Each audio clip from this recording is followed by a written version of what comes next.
और अब बात करते हैं आज के दिन किए जाने वाले उपायों की। अगर आप अपनी आर्थिक तरक्की की गति को भविष्य में निरंतर बनाए रखना चाहते हैं तो आज के दिन हल्दी की 5 साबुत गांठें और 1 रुपए का सिक्का लेकर एक पीले रंग के कपड़े में रखकर बांध दें।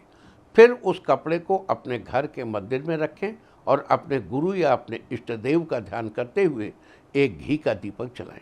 जब दीपक जलते जलते अपने आप बुझ जाए तब उस हल्दी और 1 रुपए का सिक्का बंधे पीले रंग के कपड़े को मंदिर से उठाकर अपनी तिजोरी या अलमारी में रख लें। आज के दिन ऐसा करने से आपकी आर्थिक तरक्की की गति भविष्य में भी निरंतर बनी रहेगी। अगर आप अपने आज के दिन अपने किसी महत्वपूर्ण कार्य से बाहर जा रहे हैं या अपनी किसी बिजनेस मीटिंग के लिए जा रहे हैं तो आज के दिन केसर का तिलक लगाकर जाएं। अगर केसर उपलब्ध न हो तो हल्दी का तिलक मस्तक पर लगाकर जाएं। आज के दिन ऐसा करने से आपको अपने महत्वपूर्ण कार्यों पर बिजनेस मीटिंग करने में सफलता जरूर मिलेगी।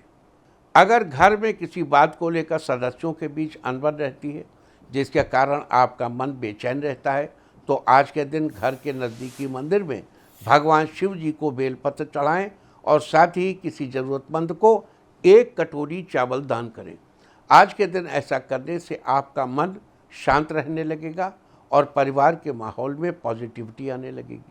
अगर आपके दाम्पत्य संबंधों की खुशहाली में कोई तीसरा अड़चने डाल रहा है तो उससे अपना पीछा छुड़ाने के लिए आज के दिन आपको 1 मुट्ठी मसूर की दाल लेनी चाहिए और उसे अपने जीवन साथी के हाथों से 7 बार स्पर्श कराना चाहिए।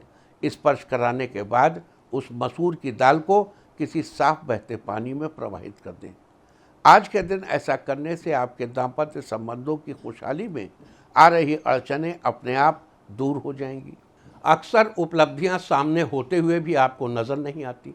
ऐसा तब महसूस होता है जब आपके पास सब कुछ होते हुए भी आपको लगे कि आपके पास कुछ नहीं है।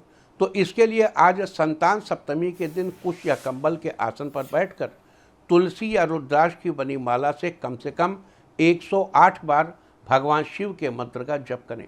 मंत्र इस प्रकार है, ओम ऐं ह्रीं सोमाय नमः। आज के दिन ऐसा करने से आपको आपके जीवन में चल रही समस्याएं समाप्त होंगी, साथ ही आप उपलब्धियों का लाभ उठाने में सफल होंगे। अगर आपके परिवार के किसी सदस्य की सेहत कुछ दिनों से ठीक नहीं चल रही है तो उनके स्वास्थ्य की बेहतरी के लिए आज के दिन बेसन से बनी कोई मीठी चीज़ बनाइए, बेसन की से।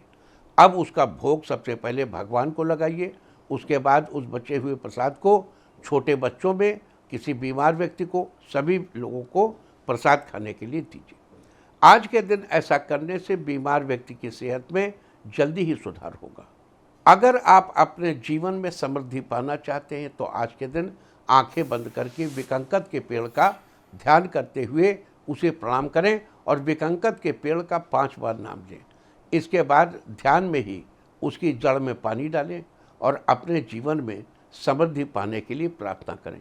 आज के दिन ऐसा करने से आपके जीवन में समृद्धि बनी रहेगी। अगर आपके परिवार की खुशियां कहीं गुम हो गई हैं तो उन खुशियों को फिर से अपने परिवार के लोगों की ज़िंदगी में बिखेरने के लिए आज एक सफ़ेद चंदन को घिसकर उसका पेस्ट बनाएं और उस चंदन के पेस्ट से परिवार के सब लोगों के माथे पर चंदन का टीका लगाएं। आज के दिन ऐसा करने से आपके परिवार की गुम होती खुशियां एक बार फिर से सबकी ज़िंदगी में बिखर जाएंगी और आगे भी सब अच्छा ही अच्छा होगा। अगर आपको किसी सरकारी दफ्तर में कोई अर्जी डालनी है और आपको उससे संबंधित कार्यों में परेशानी आ रही है तो इस परेशानी से छुटकारा पाने के लिए आज के दिन आपको शनि स्तोत्र का पाठ करना चाहिए। आज के दिन आप किसी भी वक्त शनि स्तोत्र का पाठ कर सकते हैं, लेकिन ध्यान रहे कि पाठ करते समय अपना मुंह पश्चिम दिशा की तरफ रखना है, क्योंकि पश्चिम दिशा शनि की दिशा है। आज इस प्रकार आज के दिन शनि स्तोत्र का पाठ करने से आपको सरकारी दफ्तर में अर्जी डालने में जो भी परेशानी आ रही है उससे आपको जल्दी ही छुटकारा मिलेगा। आपने देखा होगा कि आपको उस समय बड़ा गुस्सा आता है जब काफ़ी मेहनत करने के बाद भी परिणाम अच्छे नहीं मिल पाते। आपको सब कुछ याद रहता है लेकिन परीक्षा के समय याद नहीं आ पाता, तो आप चांदी की एक चौकोर टुकड़ा जाते समय अपनी जेब में हमेशा रखें। आज के दिन ऐसा करने से आपको अपनी मेहनत का बेहतर परिणाम मिलेगा, साथ ही आपकी स्मरण शक्ति भी बढ़ेगी। अगर आप अपने बड़े बुजुर्गों की कृपा से अपने बिजनेस को खूब फलते फूलते देखना चाहते हैं तो आज के दिन आपको परिवार के साथ मिलकर हवन की सामग्री में तिल मिलाकर हवन करना चाहिए और हवन के बाद परिवार के सब लोगों में और साथ ही आसपास के छोटे बच्चों में प्रसाद बांटना चाहिए। अगर आप अपने घर की सुख समृद्धि को बढ़ाना चाहते हैं तो उसके लिए आज के दिन एक पीतल का बर्तन लेकर उसे अपने घर के मंदिर में स्थापित करें। उसके बाद विधि पूर्वक उस बर्तन की पूजा करें और पूजा के बाद उस बर्तन को अपने रसोई घर में रख लें और इस्तेमाल करें। आज के दिन ऐसा करने से आपके घर की सुख समृद्धि बनी रहेगी। तो ये सारी चर्चा थी आज इंद्रयोग, विशाखा नक्षत्र, संतान सप्तमी और अपराजिता सप्तमी के बारे में। उम्मीद है कि आप इस चर्चा का पूरा फ़ायदा जरूर उठाएंगे। इसके अलावा आपको बता दूं, याद दिला दूं कि प्रत्येक वर्ष के भाद्रपद शुक्ल पक्ष की अष्टमी से 16 दिवसीय माता महालक्ष्मी का व्रत करने का विधान है।